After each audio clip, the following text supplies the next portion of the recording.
All right. Hello, everybody, and welcome today to the Good in the Head podcast. My name is Pete Jones, and I am good in the head.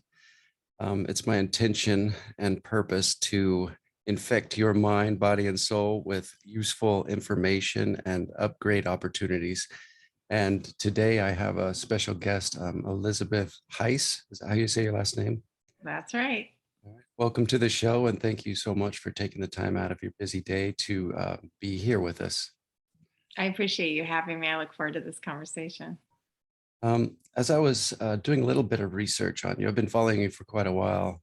I went to your website, and my favorite part about that was all of the little writing prompts and questions that you had to get people refocused and rethinking and reconcerned what really matters in life. You know, our whole lives we're taught what to think, but most of us are never taught how to think. And I think that you're gifted in a way that many of us um, have the availability to be gifted at if we were to practice it. And that is healing from trauma through writing. Mhm. And as a guest on the show today, I'm looking forward to discussing your upbringing, your life, the teenage years, your married life, raising children, all of it really. And Wow, we only have an hour. We better get I started. know, right? If you don't mind sharing with the listeners your life story and the highlights of it that you learned from and the experiences that could empower them to maybe try something new out and upgrade their own personal reality through. Okay. Well, you sort of spotted right away what my whole thing is. I really believe in the healing power of writing. There's something that happens with the subconscious when you just sit down and don't think or judge, you just write. We can reach deep down in a place where we otherwise couldn't access in conversations or therapy or other modalities because it's your subconscious mind speaking.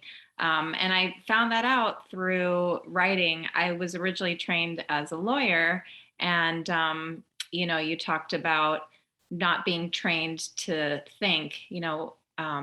In law school, we were trained to think like lawyers, which is to be very inquisitive and spot issues. This is a very different kind of writing. So I am a lawyer turned writer of creative nonfiction. I'm a mother of three and a wife of 25 years. Over that time, I've kind of healed from my own childhood and sort of created the childhood that I wished that I had had. But with somebody who didn't have a model of a parent that I would have liked, I've definitely had some stumbles and some missteps along the way because I'm just kind of winging it at this point and have been since, I had my daughter 18 years ago. My other children are 15 and 12. My husband is still a practicing lawyer, thank goodness, because it keeps the lights on around here. And so I took up writing for, really just to tell my story. I live in this beautiful town in a very, well-to-do area. We don't have the kind of circumstances that I grew up with. My parents were kind of counterculture hippies, both met in the 60s in Haight-Ashbury.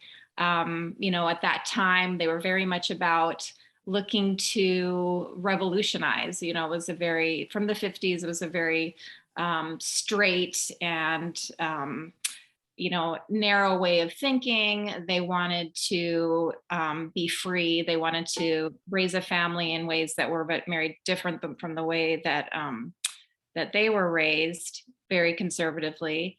And so, it's funny, we sort of just, the pendulum swung from one to the end to the end. And so our family just continues to do that. I'm hoping that the pendulum won't swing so far when my children decide, to have families. But for myself, being raised by people who were questioning the status quo and really trying to blaze their own trail. They became back to the landers. We moved from San Francisco to New Mexico, to a tiny little town called Corrales. My mom was making our own food, milking the goat and making bread and yogurt and really just starting from scratch. And this is a city girl from San Francisco. So that was not an easy thing. My dad was working, he's a therapist, was working to support the family and really just not around. So it was kind of her and the goats and the cats and, us, the tiny kids. So that didn't last long. They had a really hard time, Yeah. as anyone would in their circumstances. And so they moved to the city. We spent about a dozen years in Albuquerque, this great little town in the middle of New Mexico.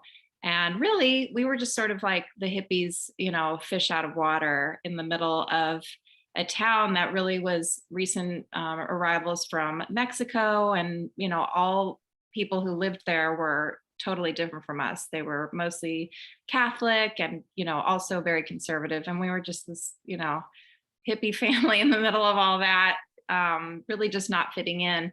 And I really am very grateful for that experience because it allowed me to have that feeling of otherness. I felt like I didn't belong there. And so for the rest of my life, I've never looked at other people thinking that they should be like me, that they should think like me and have my values because I have no idea what, their background is. So that was, really valuable. And that place has a special spot in my heart and always will. What a gift. I love how you Yeah. reframe that as a gift. I'm grateful for the being othered. You know, most Yeah. of us feel like victims when we're being othered. We really do. But Well, I will say that I didn't feel like that then. I wanted to be time, just like them. yeah. I wanted to worship the way they did. Like my parents sent me to Catholic school. We were Jewish. So that was, I felt like I really had to hide that. And even my friends from back then, now that we're adults, I've shared that and they're like, you're Jewish? Like we went to Catholic school. So, Wow, um, that's and I, incredible. and I also realized that it was my privilege to be able to hide my otherness, people of color don't have that luxury. Like they can't walk in somewhere and not be black while they're shopping. Yeah. And so I also, gleaned that, thing about myself. But ultimately, my parents divorced. My mother left our family and went back to California, and my dad moved us to Chicago. And that was a whole other way of living. I mean, Oh yeah. if we felt other in New Mexico, Chicago was like another planet because we were not used to, that kind of weather. And, there were, we just weren't familiar with any kind of the Midwestern way of life. How But old were you when they divorced and that big move happened? so I was 12. There's four of us. I'm the second. My brother and I are the middle kids. And Chicago was a real struggle. My dad had been the parent that supported the family, but wasn't necessarily involved in family life. Mm. He was the same parent without my mom as he was with my mom. And so that meant, I got a job at 13 and was like really taking care of some basic needs of my own. And so, that was a real learning curve for me. But luckily, I was of the age that it was at least possible, just the way that I was as a kid. There are some kids who would have been sort of flattened by that experience because it's just not in them to deal with it. But Mm. I was that kid who could do it. And all four of us dealt with that situation very differently. So we're all different people. And so ultimately, my brother and sister went to visit my mom and didn't come back. So, that was a really sad thing not to have my siblings from that point forward, really. I mean, that kind of was the end of our close relationship. And I am still close with my brother. And, my sisters and I really don't have much to do with each other, which is really sad. I think, if the parents don't foster that kind of interdependence with their kids, then it just doesn't happen. And we do have the opportunity to do that as adults. I'm not saying that it's an impossibility, it ain't over yet. And so I'm just hopeful that, sending them good energy and just keeping my mental and emotional door open to them, like maybe one day, we'll sort of reunite and just realize that we all have complicated relationships with our parents, but we're all individuals. And so we can't sort of project what we think they should be doing and what I think they should be doing on each other. So, after that experience with living with my dad and kind of just, doing my life, I felt like I was very much a parentified child. Like I just, I did everything for myself. Luckily for me, I had a roof over my head and food to eat. And when I, needed to go get a job, I was this like, cute little white girl. And I could, very much move through places in that way. If we had been a family with worse socioeconomics and, if we'd been people of color, if I tried to go get a job, I mean, Black friends of mine have said, yeah, I've had real trouble, even as professionals, giving their name, walking in, and all of a sudden the position's filled.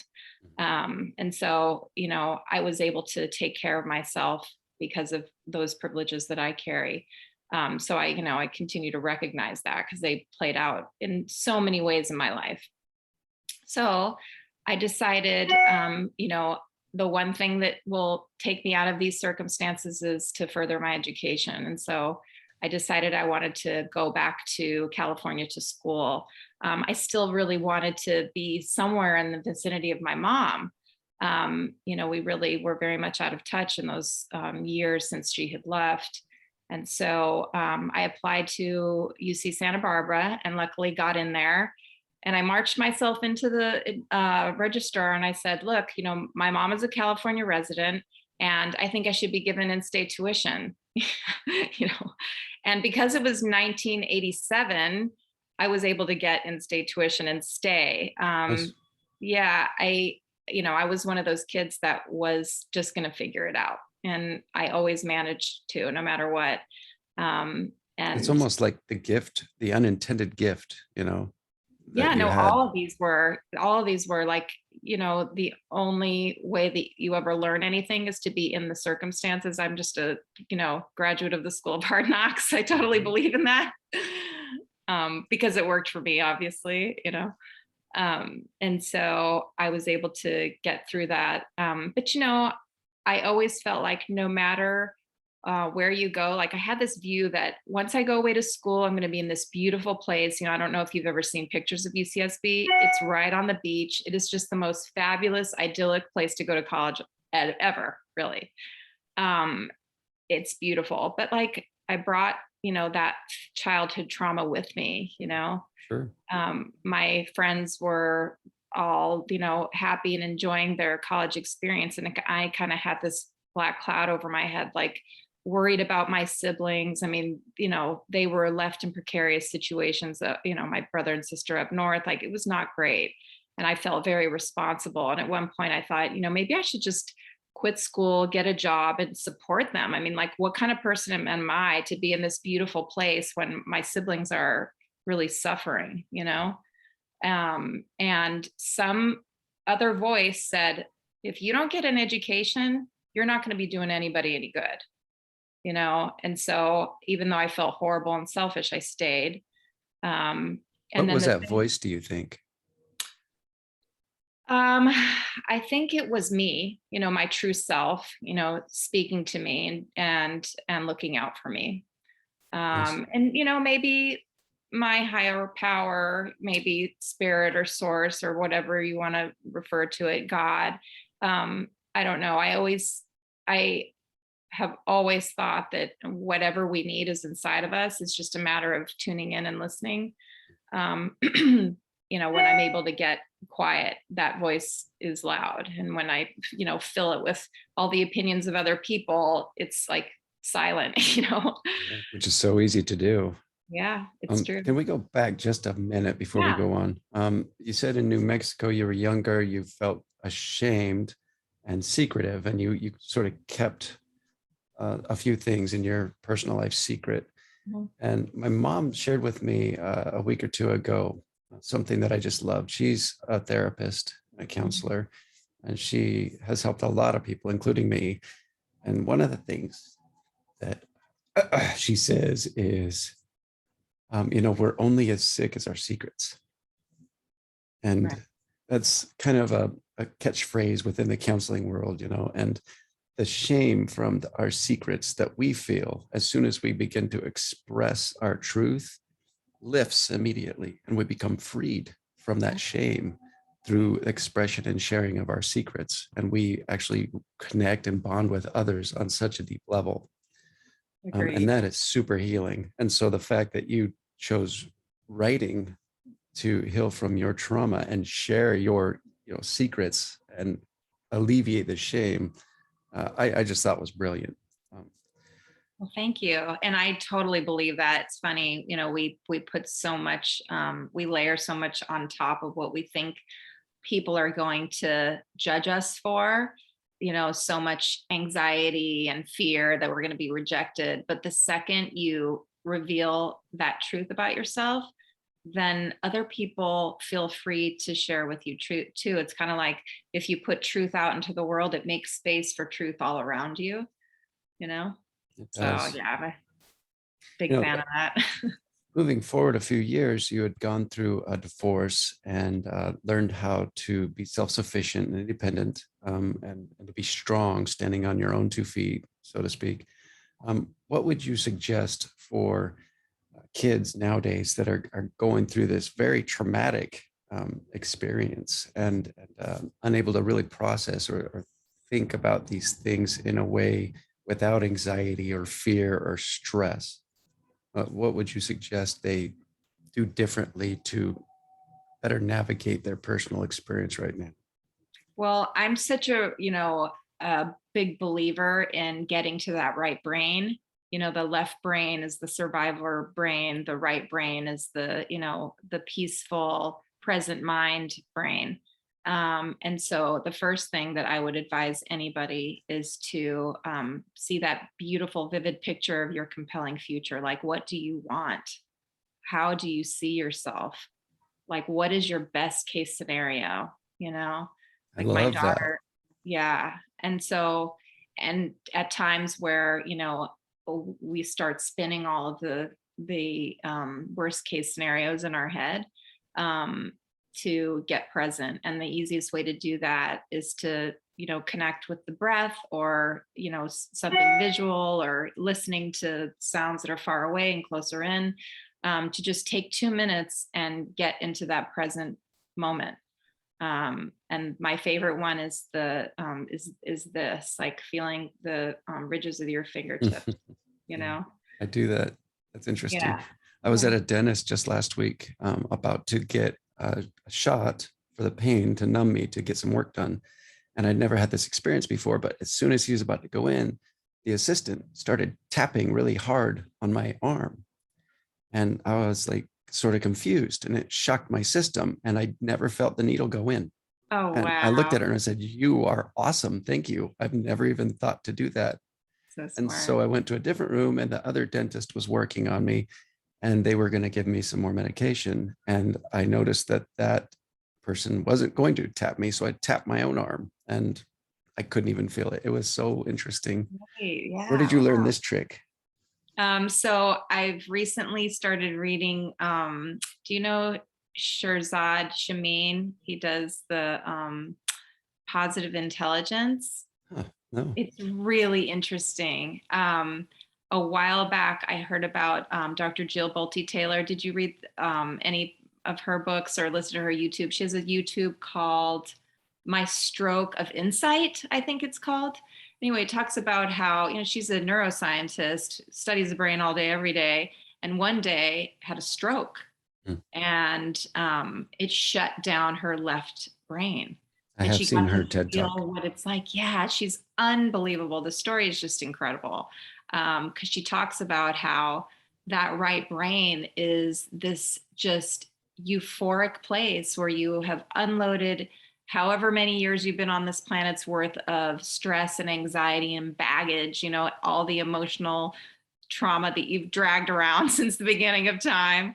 All of that is gone in a second, and all the time that we're in that right brain, we are in our true selves. We are experiencing what it feels to be connected to everything and everyone. And we're not connecting the present moment with a story that happened 25 years ago. I mean, my story this morning, in fact, that was why I was a minute or two behind, because I send out a story every Friday morning, and today's was about something really scary that happened on Monday. My daughter is allergic to tree nuts, and she hasn't had many scary reactions, but on Monday she had a terrifying one that involved ambulances and hospitals and, anaphylaxis, which, true throat closure. Like, it was a terrifying time. And it reminded me, my husband's reaction reminded me of something that happened such a long time ago. And I was reminded that, in a couple, oftentimes we think we are one and we are me, like my reactions are the right ones, Yeah. And I did that in this situation. I really wanted him to be, we have a friend who was an ER doc where Jane and I were headed. Jane needed to be in the ambulance all by herself because of COVID protocol. And so I really wanted Dr. Rada to collect her, to be there for her because of, terrible stories I've heard about people who show up at the ER without any advocates, without a parent, without a doctor, with anybody who's like waiting for them, a number essentially. And I didn't want my daughter to have that experience. So my husband, on the other hand, didn't really realize, like, Jane hadn't had an episode like this before. He wasn't here, he was at the office, didn't really realize the gravity of the situation, and, didn't do everything that he could to make sure Rada was waiting. So it took an hour and a half later, and then she came in after it was all over. So I was really upset about that. Mm. And I kind of had to really work through that in my own head. Like, for me, the way that I coped as a kid was to identify very closely, probably overly so, with my own emotions, instead of realizing that I am not my emotions. I am the awareness behind them. Like, that saves me every time. But I can think about that intellectually. In the moment, I'm all emotions all the time. My husband, on the other hand, learned to be very hyper rational. He's a black and white guy. Like, whatever the facts are, he wants to know that. Like, strip it down. Please don't include all the, but I was so this and I was so that. No. That's not part of it. Like, just the facts, ma'am, Yeah. And so we have very different ways of dealing with a crisis. Which is totally probably a gift for your kids to observe and learn from. Yeah, I mean, ask them in 10 years. So, but we get the lessons that we need in life. Like, I very much believe that, we're all meant to be here with each other doing this right now, Agreed. Yeah. And so, so I really learned that, like, yes, we're one, but we're not me. He's him and I'm me too. And it doesn't mean that I'm right and that we should all view the world in the way that I do. I mean, it would be amazing, but that's just not reality. So, I mean, it was a big learning experience for me. And I'm glad that I had that relationship course because the therapist is brilliant and we learned a lot of great tools, fortunately. And that I think is probably my number one thing. Like, if I'm not learning, I'm not growing, and then that doesn't make me feel like I'm progressing. And I think you have this on your website too. Progress equals happiness. If you are moving forward with whatever, you're going to feel great, So, so that's where I'm at. And I don't remember where I left off in my whole life narrative. Well, we were talking about suggestions for kids that are going through rough times, parents splitting up, otherness, feeling alone, and you came up with the brilliant suggestion of, envision what you do want, Right. rather than focusing on what you don't want or what's going around, and try to expand into that. And the whole learning concept, always be learning, always be upgrading. Anybody at any time can choose to habitually implement practices into their daily life where they do just that on their way to that full expansion and full realization of quote unquote, self. Yes. For a teenager to come across that as a suggestion and to try it out and to realize, oh my God, this doesn't have to be my reality. I can envision something far greater and expand into it every single day. And in 10 years, be somewhere I never would have been without that one suggestion. So I Yeah. love, love, love that suggestion. That's an awesome one. Thank you. What a Yeah, and great I know we tool. have to go like really slow with teenagers because, I know with my daughter, she's like, "Oh my God, mom, please." Like she has termed it toxic positivity, and Yeah, I'm yeah. like, "Oh." And that's fine. That's one way to look at things. I choose not to. Yeah. I was caught up in toxic negativity for sure. And I took liberties and became suicidal for years and was on medication and all this crap. And what a waste of time and energy and attention and focus. I would much rather live in a world of toxic positivity Mhm. than toxic negativity. That's just me.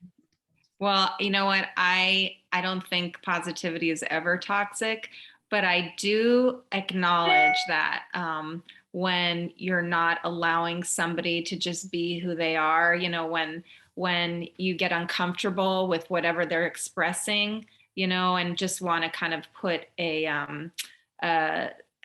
slap a happy face on a bad situation. I don't think that's fair. Like people just want to be seen. Like I think our chief like need in life is to feel seen and feel heard. And I think when kids don't, like, that's probably, I think, what I suffered from the most as a teenager. I just wanted somebody to know, like here I am. And it just never really felt that that was happening. So I think if we can see kids, then they feel calm, like they feel like, okay, I'm here. It's so difficult to be a child these days. It's so anxiety ridden, and I don't know why. Gosh, it just seems like there's maybe, to me, I feel like it's too much technology and there's too much noise, too much stimulation, 10 billion channels and all of these social media and the fear of missing out and watching everybody do all the things all the time. It's too much, it's like overload. I think And you're I onto think, something there. I really do. yeah, And when you're trying to develop your brain and figure out what you want to do with your life, and you've got so much noise, like how can you listen to what you really want? how can you hear that voice that you heard to make Yeah, you keep going? Yeah. And yeah, the absolutely. more silent we are, the more we can hear. I think Ram Dass was teaching that years ago. And my mom shared with me a quote by Maya Angelou, Mhm. and it is, "There is no greater agony than bearing an untold story inside you." Yeah, So yeah. these kids, you're right. We need to be better listeners. And I am so guilty of not being a better listener. Just yesterday, I was texting and talking with my youngest son who's in the Army. It's not always ideal or optimal to be in a situation where you can't do what you want when you want. And he's caught up in a creation that other people are in charge of right now, not his own creation. Of course, he has every opportunity to create an inner environment, which is safe and constructive, but his outer environment doesn't always match that inner environment. He's frustrated, understandably. Right. And instead of just being with him and sitting there and listening, I wanted to fix the situation and give him advice. And I didn't want to perpetuate the negativity. I wanted to align his focus in a different direction and help him shift it. But I don't think I was helpful at all because I didn't just shut my mouth and listen. Dang it. You know what? I think that's probably the hardest thing for any parent anywhere. It's so difficult. A friend of mine is in a relationship with a man who's got four daughters, and they hate being around him and his friends because when he's with his friends, he's like Mr. Happy Guy, just enjoying the company and being himself. And when he's with his daughters, he has that 10,000-pound backpack of, if I don't impart all my wisdom on these girls, they're just not going to make it. He's stressed out and talks to them with this, like, well, you have to do this, this, and this, and this. Guilty.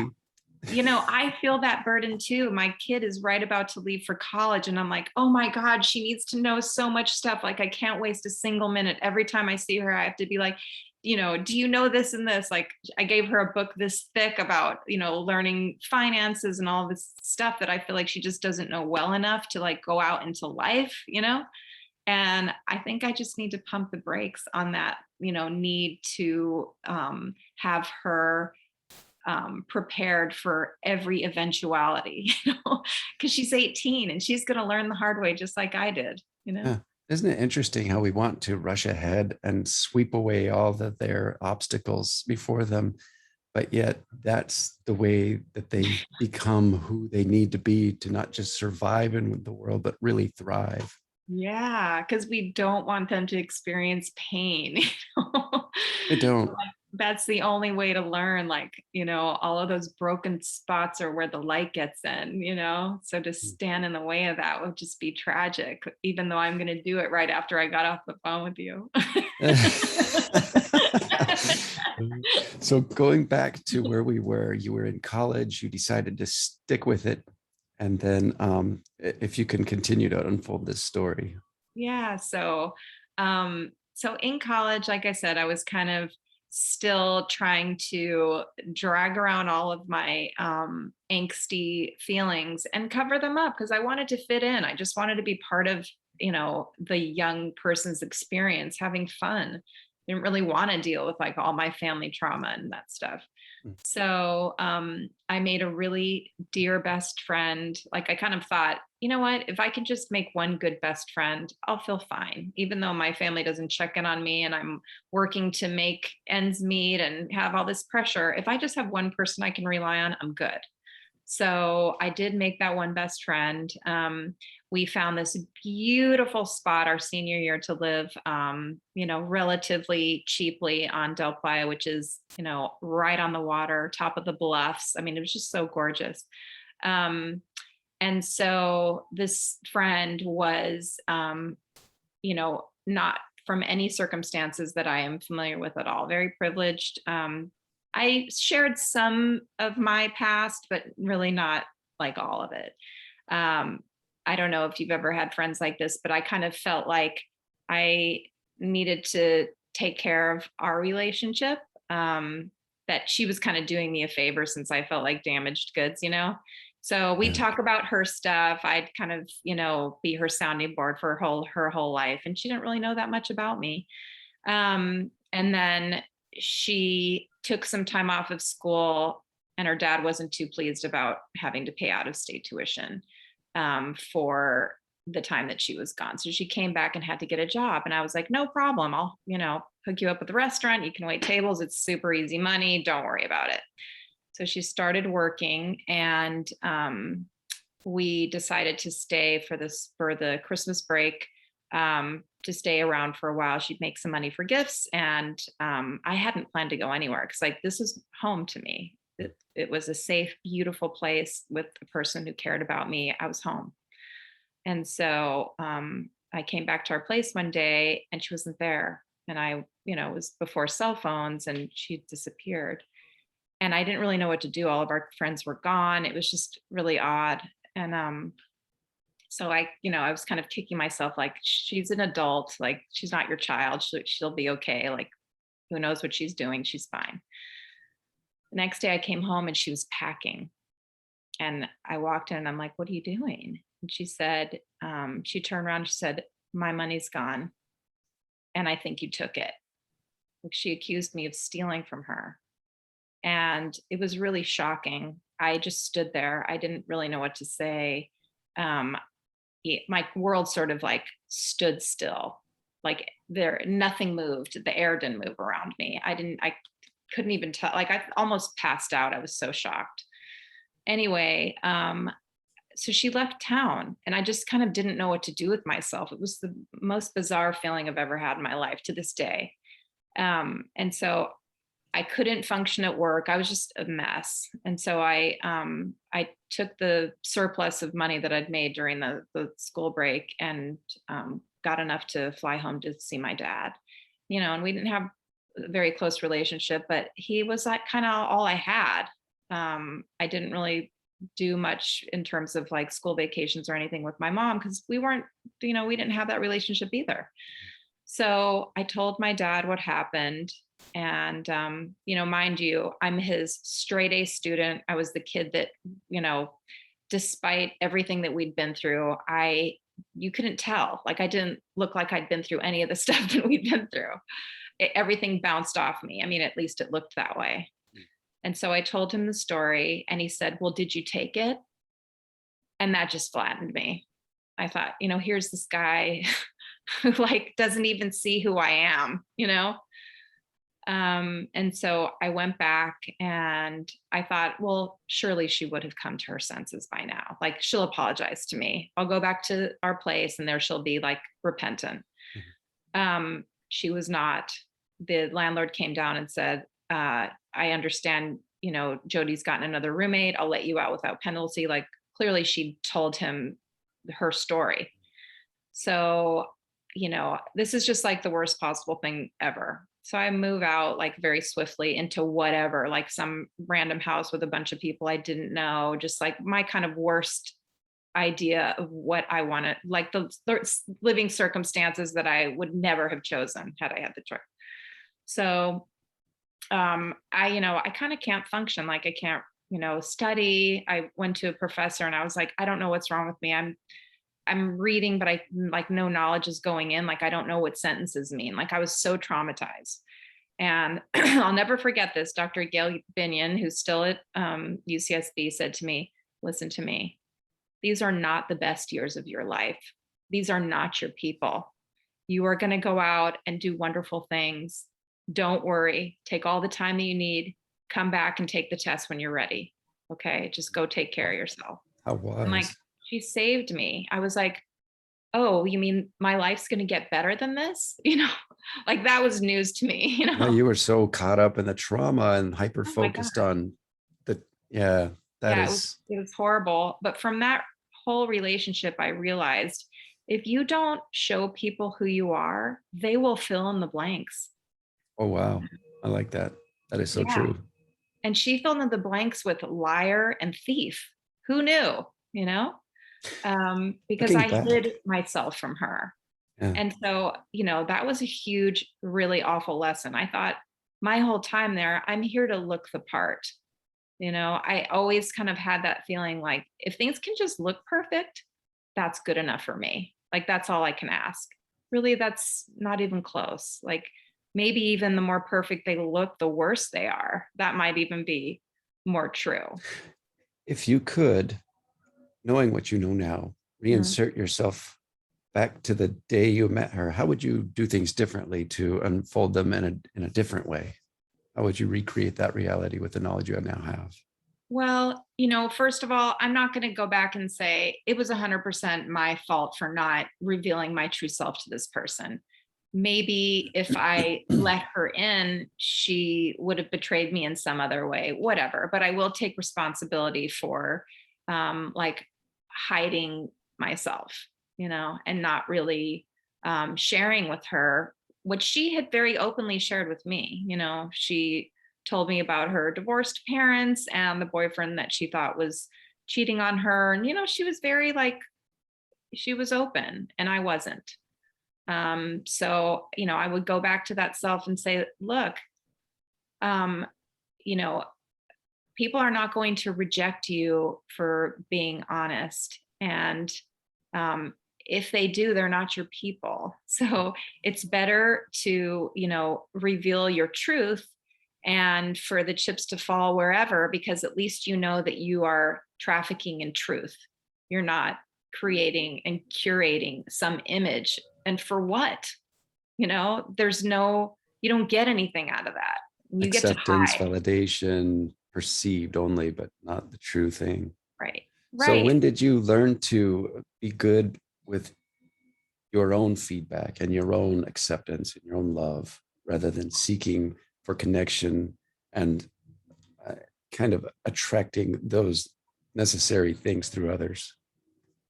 Well, it's an ongoing thing. I'm not done with that. Like I still think I have to look a certain way. I'm still a woman in American society, I still judge how I look in so many ways. I worry about my weight and my, aging this and that and whatever. Like but I do keep my own counsel, you know.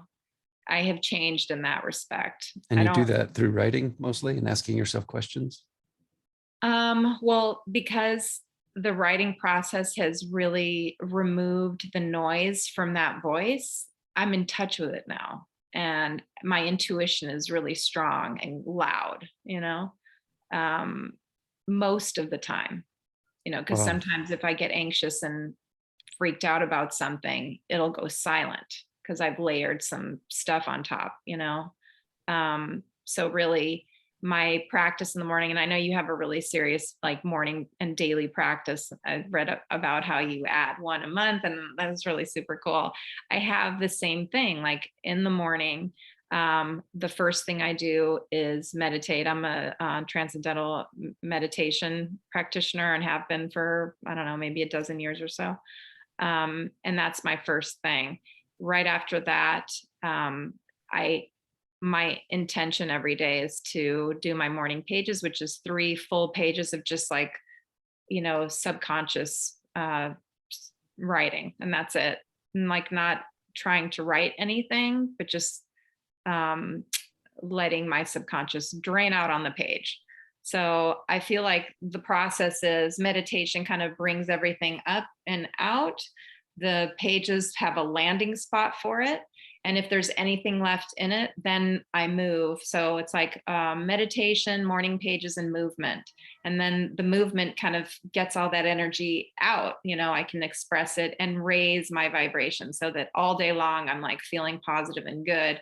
And so when I go outside and like, I really just have to be in the sunshine and put my feet like on the ground and ground myself.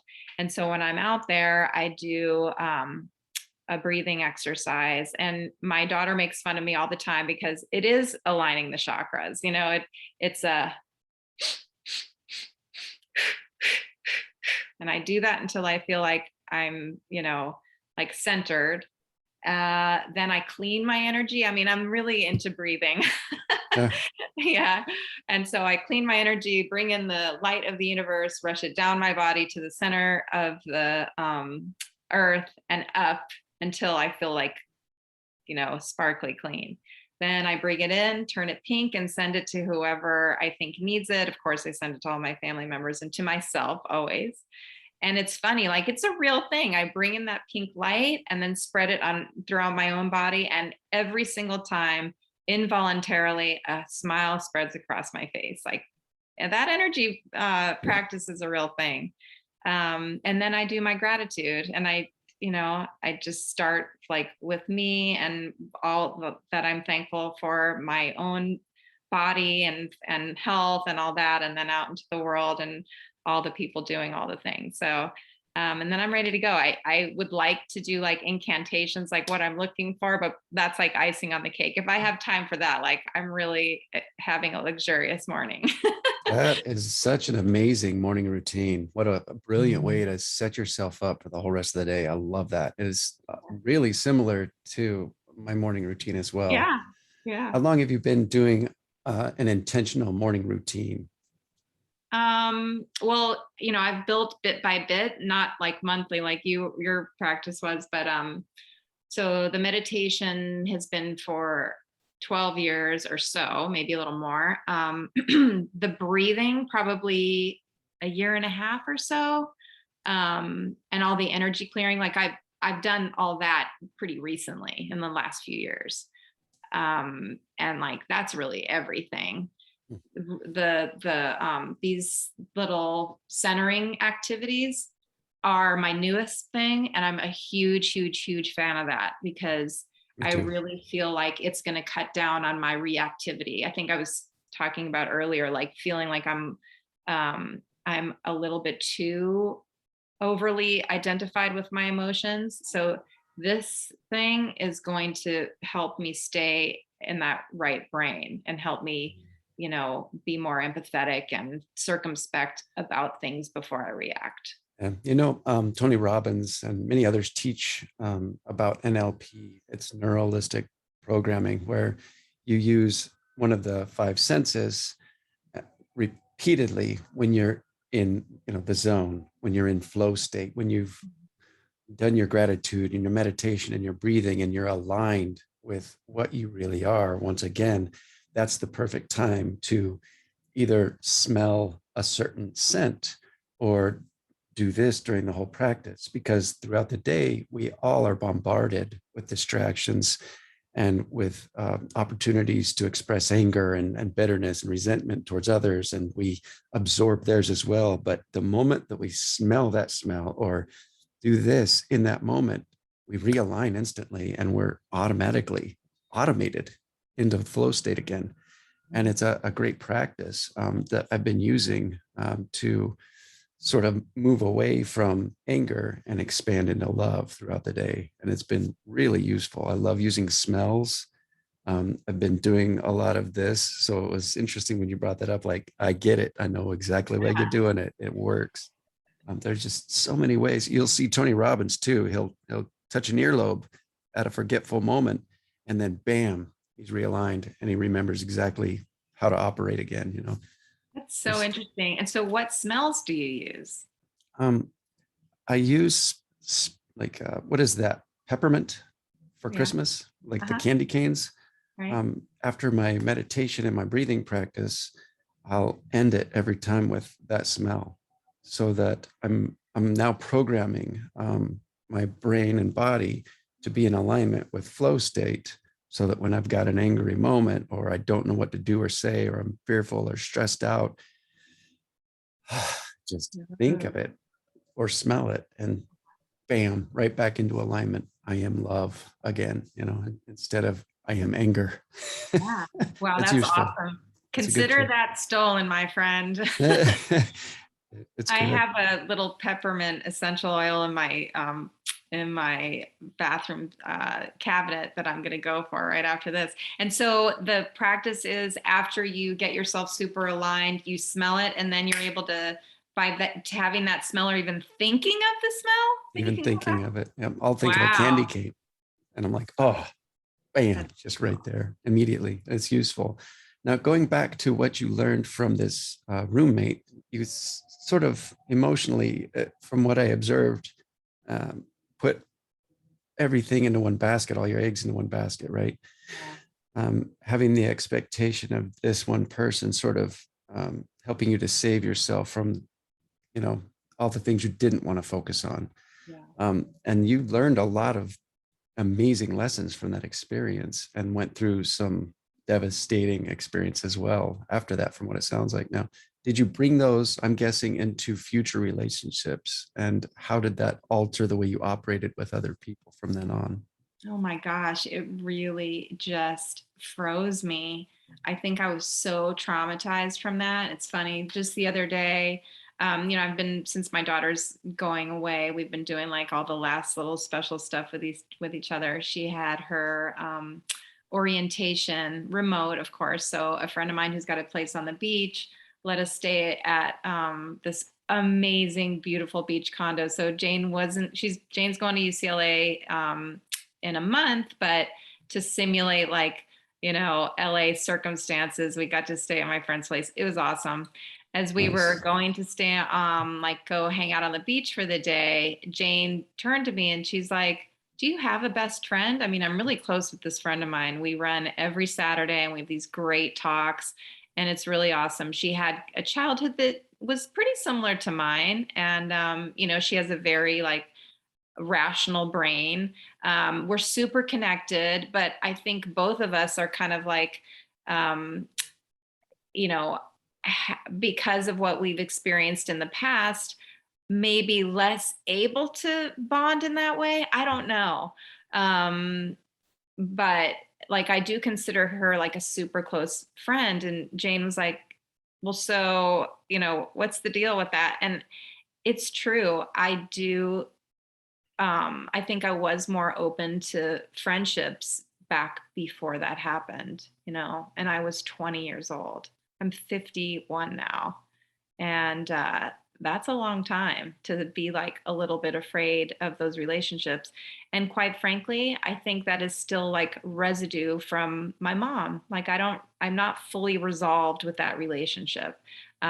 She doesn't speak to me. She's not interested in reading my writing. I think she doesn't like she couched it in these terms. She's like, well, make sure that my name is changed, or I can't remember what the request was, because of what you're going to say about me.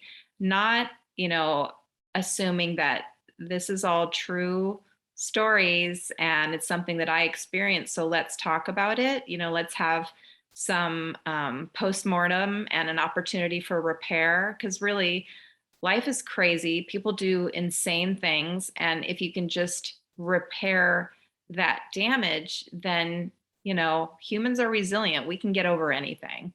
But we I haven't agree. had that moment together. And I don't think she's interested in it. I think she would like to maybe just smooth it over and not explore any of that stuff. And I get it. I remember hearing something on Brene Brown's podcast about apologies. Like, if there's something that is so full of shame for you, like, you can't apologize. It's too big, you know?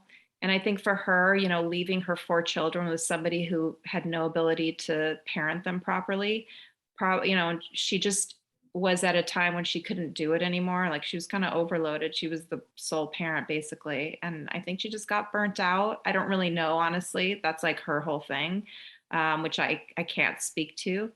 But I think she feels a lot of unresolved feelings about it, and I don't think that she wants to get into it with me. I don't think she wants to resolve anything. So I think she prefers to think of me as the kid that just demands too much, that I'm just too much for her. But I know that that's not true. Like, now, all these years later, I know that I'm exactly how I need to be. And as long as I act from kindness and understand that everyone has their own experience and don't bring my own judgments to, her space or to other people's life, then, that's the best I can do. So, I yeah, I love mean, that. I think that in my hesitation in my female friendships is from unresolved stuff with my mom. So, I mean, I'm sticking around for a while longer in my life, and I'll figure that out. But I do recognize that that's there. Well, the fact that you recognize it and you're aware of it gives you the opportunity to then work on it, learn things, research, talk to other people who have been through the exact same thing or similar things, Uh-huh. and try different things out. And that's the fun of this life. That's the beauty of the flow. There's something that I really love. I can't remember where I picked it up. I think it's a conglomeration of a lot of different podcasts and teachings, but um, and some of it's from a Lewis Howard podcast, where he told his brother about being molested as a young boy, which I don't know why I'm getting emotional, but that hit me hard when I learned about that, because he's such a brilliant man. And I learned so much from this guy. But his brother said, dude, there is nothing that you could ever do or say or share with anyone that would make me love you less. I was like, oh, man, that is brilliant. So now, um, being the parent that I used to be, I've altered some things. And now I go at my kids with that attitude in mind, like, hey, there's nothing you could say, do, or be that would make me love you less. Right. And that's so freeing, to Yeah. be like that. When my youngest was 16, the one that's in the Army now, I looked at him one day out in the back patio and I said, dude, you should be on your hands and knees thanking me for being such a crappy parent your whole life. He goes, dude, why would you say that, Dad? And I'm like, no, think about it. Your whole life, I've been there. I always showed up, but along the way, I was a mess. I was a wreck the whole time. And I showed you what not to do your whole life. And he goes, what? You're so right. Father of the year. And I'm like, hey, jerk, slow down now. But it was a really connecting moment where I'm able now to have the humility to say my truths and to share my secrets and to alleviate the shame. I'm an open book. I'm not perfect, never will be. I am a perfect being living in a human body, having a human experience that is very short. And now that I realize that, and that's my truth, I'm going to do everything I can to empower myself and others to upgrade at all times any beliefs, habits, perspectives, practices, daily routines that will result in a life of greatness, of fulfillment, of meaning. And that's why I connected with you so easily. I was like, she's on the same track. She's doing Totally. the same thing. She's empowering people to heal from their trauma through writing, through answering hard questions, through doing the hard work that so many aren't available right now just yet to do. And, maybe things are perfect just the way they are for you and your mom. Maybe they're right where they need to be for the most optimal opportunity to arise later in a year or two, in 20 years, or maybe never. You never know. But the Yeah. fact is, you're doing the work and you're healing always, and you're open and you're willing. And that's what I love about this conversation, to be able to see that within you inspires me to want to do that even more. And I really think that the guests of this show and anyone who connects with you in any way can learn so much from you. So thank you so much for Oh, what you that's so do and for sharing all the wisdom and knowledge and experiences. I've got so many more questions for you. Um, I know we've got a little time left. So uh, one really important topic to cover is relationships. Mhm. Um, the quote unquote bad ones that happened to us, I Mhm. believe it's possible they actually were happening for us all along, so that we can create a more optimal relationship with others in the future. You said you've been with your husband 25 years. Congratulations. Good Yeah. job. I know what goes into a marriage. That's really impressive. I'm on my fourth marriage, hopefully my last. I love where I'm at. I love my wife. Ugh, I'm so grateful. I call her my little guru. Oh, She's taught me so much, and she only elicits from me uh, massive amounts of love. She's got three kids. I've got three kids. We have three granddaughters within those six kids. And it has been the most incredible life experience and the most amazing journey, especially throughout this COVID crisis. I mean, I look around and my heart breaks for everyone going through stress that's completely needless and in their head because of a fear-based society that we live in, when they could be focused on what they do want, like you're talking about. What are the secrets of a good, strong, healthy marriage and relationship with a lover, in your opinion, after all you've learned? well, I think like I wrote about this in my Friday stories, which are really my heart. I'm revising my book, but boy, I just am so in love with this weekly writing process because it allows me to really explore something big for myself that I'm trying to discover and to share it. And I think I've talked a little bit about what I think the key thing is to not only having a relationship survive, but to continue to grow. And that is to realize that that other person is a completely different individual. And that even though you experience your emotions and your perspectives in a way that you really want the other person to share, you can, talk about it and express your own vulnerability, but that person has a totally different view of the world than you. And to realize, I just love Linda Carroll, who's the author of several relationship books. One of them is Love Skills. And she reminds couples that um, love is a feeling, but loving is a skill.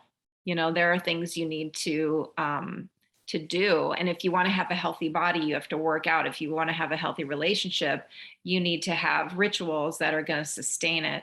And so, because we still have three kids, a very busy life, um, we, are constantly learning and implementing different rituals that to keep our relationship strong.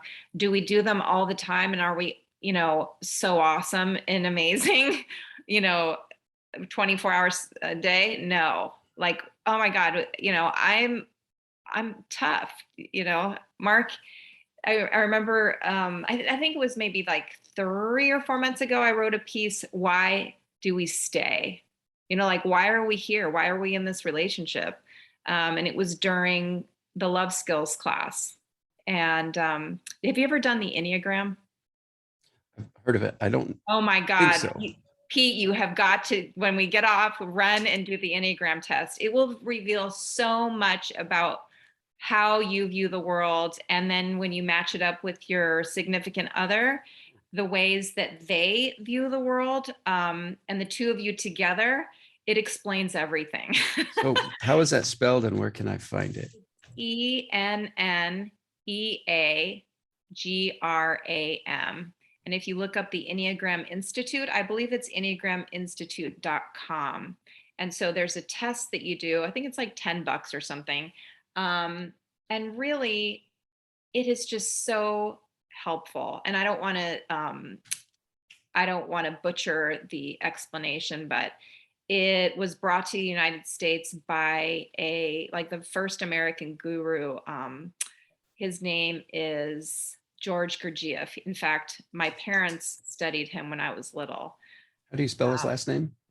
Oh, you don't want to look up Gurdjieff. He has a whole other thing. Don't worry about that guy. Just look up because he's like a whole other universe. Well, I do want to study him later, though. Okay. Oh my gosh. Well, you'll find him when you read about the Enneagram. He's Okay. the one who brought it to the United States, and it's really evolved over time. So his Enneagram is not the modern Enneagram, which is the one that is, to me, like so instructive on like the human experience with other people. So I love the Enneagram. It will help any couple to understand their dynamic and the troubles that they may have. They're rooted in your own like emotional constitution, basically. And so to me, like the things that help us the most is, when we're not doing all the other stuff, because like love skills teaches the jar, and you go back and forth with this. Have you heard of the jar? I don't think so. Okay. So it is an exercise that, you're supposed to sort of, if you've been in a relationship with somebody for a long time, ultimately you have a lot of shorthand. Like for us, Mark and I are partners in the parenting business, like this kid needs to be picked up from there, whatever, like we're a lot of deal making all day. And that's not terribly romantic, because we don't have time for that, Is this real? Yeah. Yeah. And so the jar is a really neat exercise where you start out and you say, um, the thing that's worrying me the most, the thing that I'm happiest about, whatever, and you go back and forth. Like, so you're exploring a lot of your emotions in this very quick way. By the time you're done, you feel like you see each other anew, So you do that together. Yeah. And How we often? learned it. Well, no, we don't do it often, but that's a ritual that is super helpful. That if we were doing all the things, that would be the main one, Nice. So yeah, that's the jar for us is aspirational. When we don't have 3 children in our house, which is going to be in a month, I feel like things are going to slow down a little bit when we go from 3 to 2. It Not does. that I'm looking forward to unloading my daughter into life, I but know. like, like have less people and less stuff happening. I know that ultimately we'll have more time for each other. But the thing that we do pretty religiously is our gratitude with each other. At the end of the day, we name 3 things that we're grateful for the other person, like, Oh, yeah, I love that. yeah, like thank you so much for doing the grocery shopping. I didn't have it in me. I really appreciate that you cooked this beautiful meal. Thank you so much for taking my call in the middle of your business meeting. I really needed to talk to you. Just stuff that you, even though life is very busy, taking a moment to really see the other person. And I really think that that's kind of the key to all human relationships. As long as we're like really seeing each other, like you can't really ask for more than that. I mean, of course I do, because I want Why to do all not? the things all the time. Right? I want the best every minute Always of optimizing and always it. upgrading. Nothing wrong with Exactly. that. Yeah, right. But like a lot of it has to be aspirational, because there's, we don't have the luxury of time for everything. But so, That's a you great know, practice. Yeah. Yeah. especially to do that daily. They say that gratitude sort of sets you up for more to be grateful for, right? Right. And if the most important person in your life is your significant other, and you have a daily practice of expressing what you love about that person that day in that moment, and it's different all the time, it's not just some repetitious BS, how Yeah. brilliant to be able to unbecome all that is and just be gratitude in that moment and really have that connection. I love that. Yeah. And to me, I think I think this is on your website, we all have to take 100% responsibility. Like I can't stand around and wait for Mark to do X, Y, and Z to make me happy. Like that is an inside job 100%, you know? Absolutely. Yeah. Something we started doing this last year is every Sunday morning. I used to wake up at 3:30 no matter what every day during the weekend. My wife would roll her eyes and go, ugh, because I would wake her up too. And then eventually I got in a different mode of being rather than just doing all the time and accomplishing.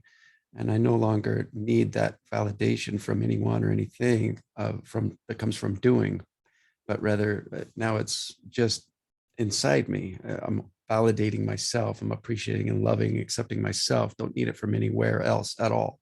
And Yeah. that's very freeing. But we started sleeping in on the weekends, which means 5 or 6 in the morning. And then when we wake up, we'll watch something that has to do with improving or upgrading relationships. And there's a ton of great content on YouTube that we refer to, whether it's Tony Robbins, relationship theory with Tom and Lisa Bilyeu. Lewis Howes has done a ton of stuff on relationships. Ed Milet show, his podcast is great for this. A lot of Ram Dass information out there. And we'll watch that for about an hour. And then we do what you guys were doing every night, like, hey, why are we grateful? Why are we thankful? What issues do we need to work on? And we'll have a weekly couples check-in. And that's a decided intentional time every Sunday morning where we do that. And then we go through the finances. So we're on the same page. Oh boy. That's nothing I've ever done with anybody else on a regular basis. Mhm. And that has been one of the best practices. It only takes an hour, hour and a half. It's once a week. It's not a big deal. It's easy to do. No excuse not to, but it's difficult to begin that habit because sometimes it's uncomfortable having those deep conversations with your loved one. And if they come at you with a criticism, how are you going to take that? Or, hey, we need to work on this. Well, are you going to take that as a criticism or an opportunity to upgrade in some way and connect on a deeper level, and have a more fulfilling relationship?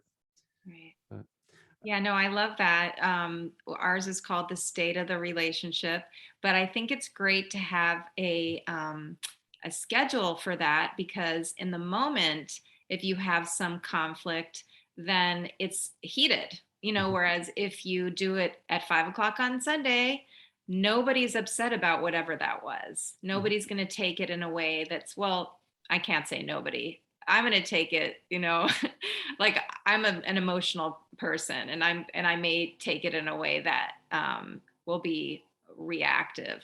Working on that, obviously, like that's my that's my work, really, to process something without an emotional reaction. Like that's my big thing.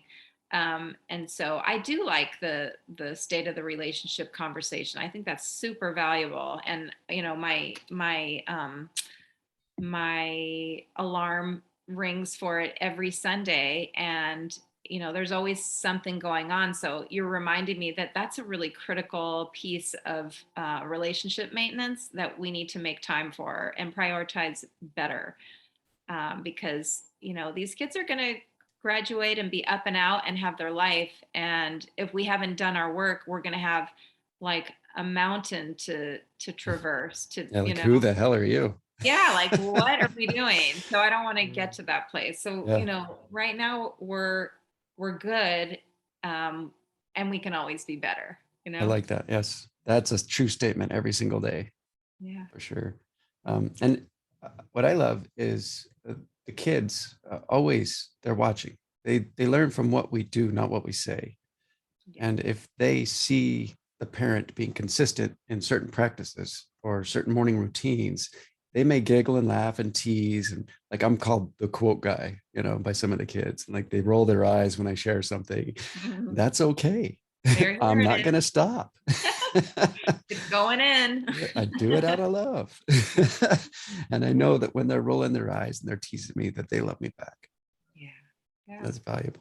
So the greatest teachers or gurus or sources of information for you that you've had in your life, what are they just off the top of your head?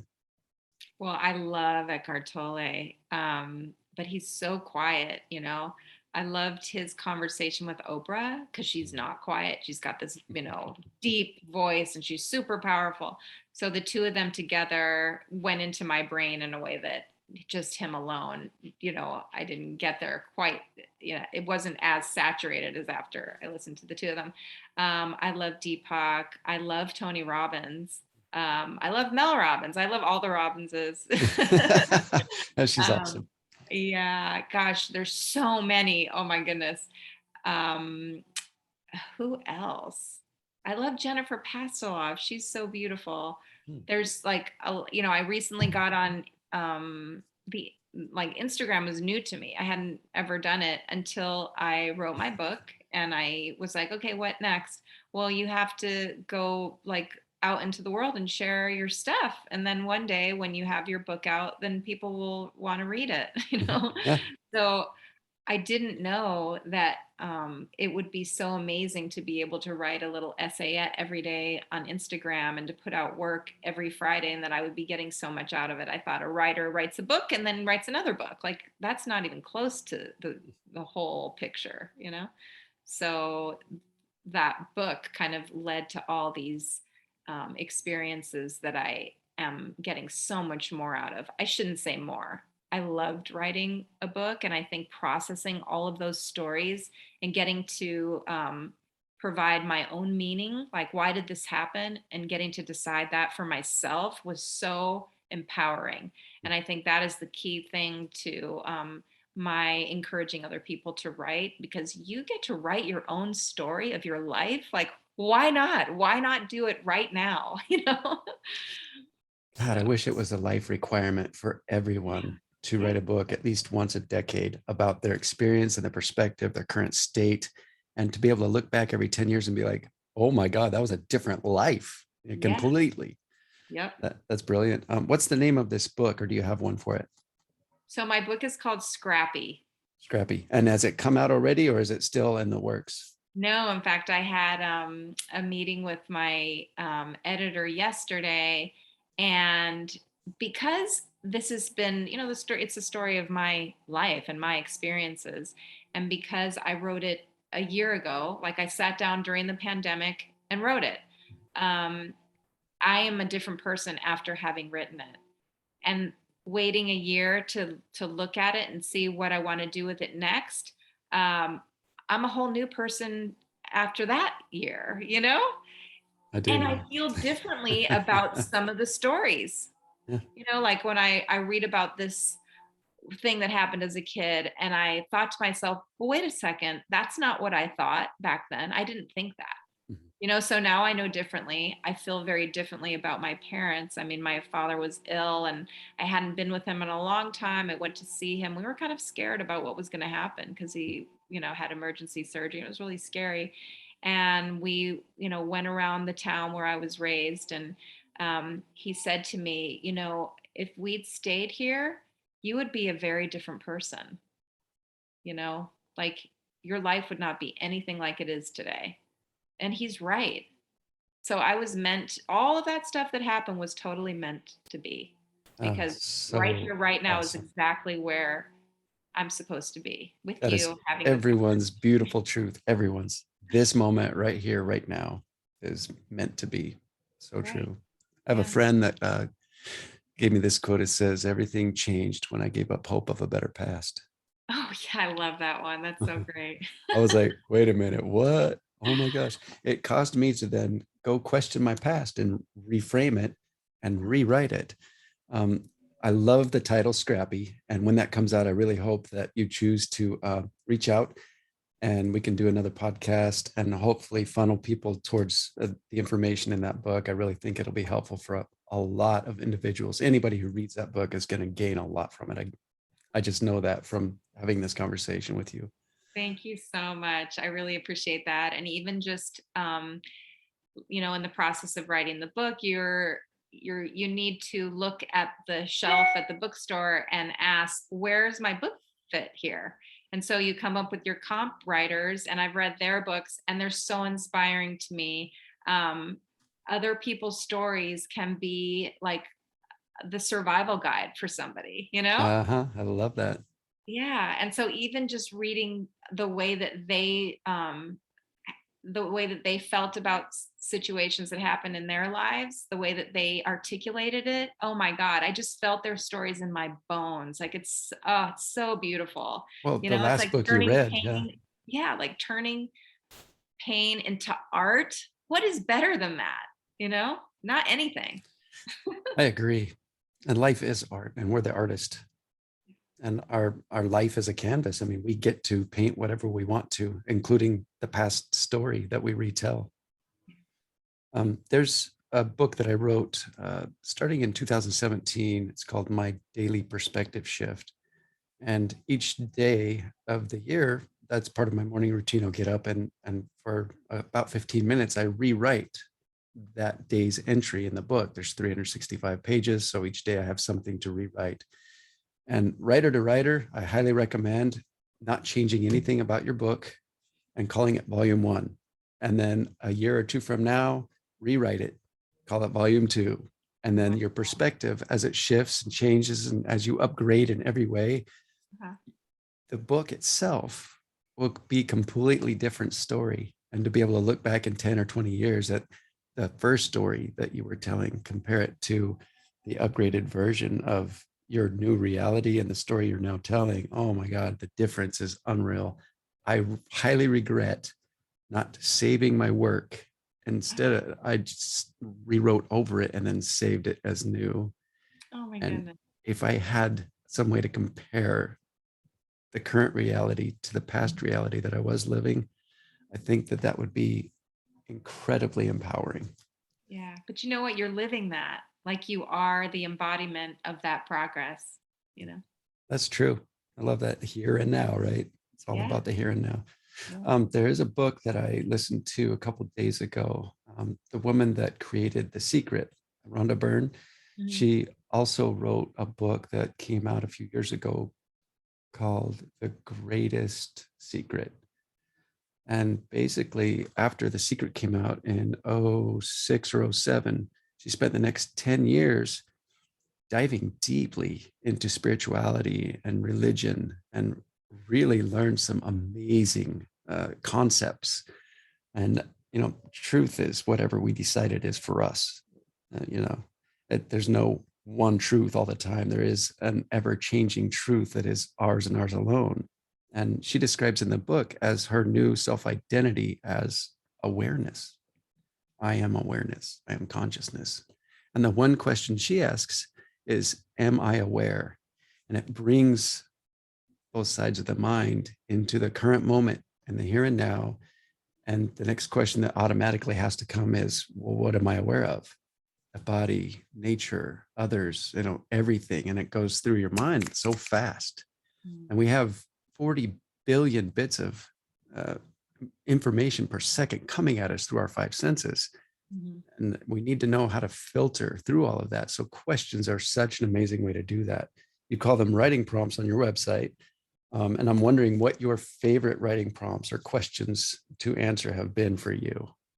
Oh my goodness. I love writing prompts. And I'm constantly looking for new ones. And it's funny, I put one up every single day on my Instagram story. And I did that because my first writing gig was with a yoga retreat during the pandemic in, I think it was March before there was vaccines, anything. This retreat company called Anahata Eco Yoga Retreats, fabulous. They did their first of, in a year and a half or so, retreats in the Dominican Republic. and I led a guided journaling. And, the people really got into it. It was really beautiful. One of the participants said, I'd like to keep doing this, but, I need prompts. Why don't you post one every day? And so I've been doing that. But, the wonderful thing about writing prompts is that it's just a little pinprick of light. Um, and if it prompts you to think about um, whatever it is that you need to express, it could have nothing to do with the prompt, you know, absolutely nothing. And it'll lead you in a direction that you need to go in, just that prompt. And that was the beautiful thing about learning that there's a door, and the writing prompt is the doorknob. All you have to do is turn it and open it and walk through, because you don't have to worry about specifically answering that writing prompt. It's just another tool. It's just another door in, to your subconscious mind to bring out all the things that need to be expressed, to tell your truth, like Maya Angelou said, like that's the hardest thing, is to keep an untold story. That's the most painful thing. If you just let that out, oh my God, like after writing that story, I am a totally different human being. Like letting all those stories out and putting them on the page, like physically taking that out of my body and placing it outside of me, like I am unburdened. It is beautiful. So that's why I'm like you. I mean, you're like everybody. I'm sharing everything that I have. I've had this transformation, and anything that you find on my website, please use it to upgrade your own life. Like I'm the same way. I just want this tool that I found that has meant so much to me and has changed so much for the better in my life. I just want to share that. So thank you for letting me tell my story. It was wonderful. Oh, I love your story. Um, there are so many lessons infused into the story you told today. And I'm interested to talk again once the book comes out, and I can't wait to read it. And hopefully I'll have an audio version as well. I love audiobooks. That's my deal. Thank you so much for your time. I know we're coming to an end. I really don't want this conversation to end. I could go on all day, and I just love it. I appreciate the listeners and supporters of Good in the Head and the Good in the Head podcast. The website is found at goodinthehead.com, on Instagram and Facebook. Good in the Head is all one word there. Also on Twitter. Everything that this woman has shared today is opportunities for upgrade. And thank you so much, Elizabeth. The fact that we have a tool like writing to purge and puke our trauma onto a page in order to heal from that trauma, or to realize greater versions of ourselves that we want to expand into, is such an opportunity.